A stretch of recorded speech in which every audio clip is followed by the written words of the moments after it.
నెయ్యి వేస్తున్నా.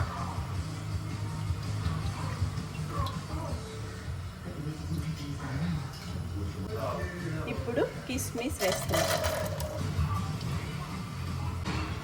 జీడిపప్పు. ఒకసారి కలుపుకోవాలి. చూడండి, కిస్మిస్ జీడిపప్పు వేగిపోయింది. ఇప్పుడు దీంట్లో నేను ఆనపకాయ వేస్తున్నాను, కద్దూకా కీర్.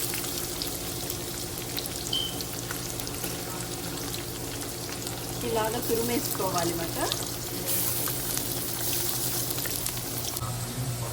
చూడండి, అట్లా అది వేగుతున్నప్పుడు మనం నానబెట్టుకున్న సగ్గు బియ్యం వేస్తున్నాను. చూడండి, ఇప్పుడు సగ్గు బియ్యం వేస్తున్నాను. ఇవి నానబెట్టుకున్న సగ్గు బియ్యం.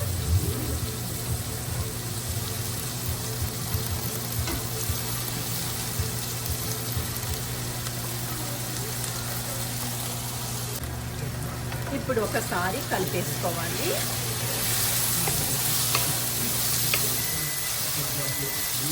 చూడండి, ఇట్లా అంతా కలుపుకోవాలన్నమాట. కొంచెం వేగితే చాలు. ఇప్పుడు దీంట్లో నేను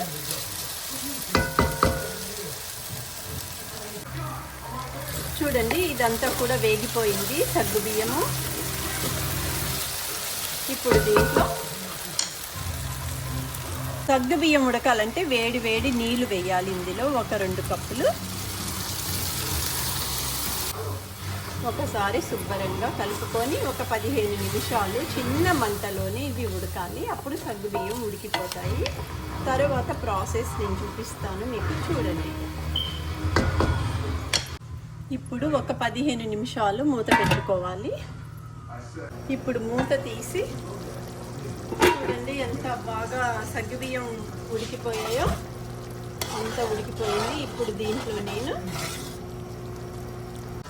ఇప్పుడు దీంట్లో 2 కప్పులు హోల్ మిల్క్ వేయాలి.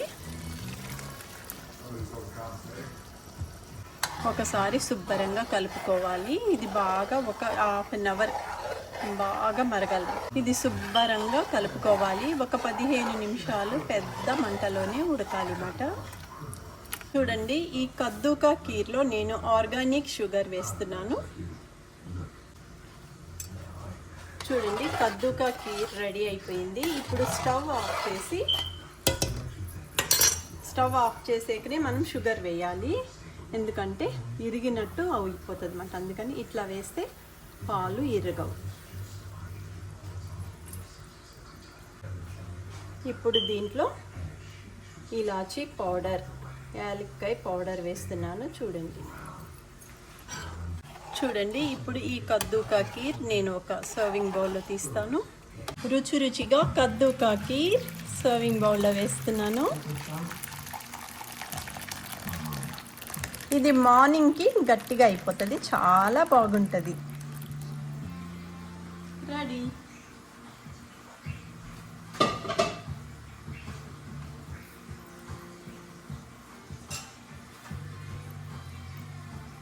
చూడండి, కద్దూకా కీర్ మీరు కూడా ట్రై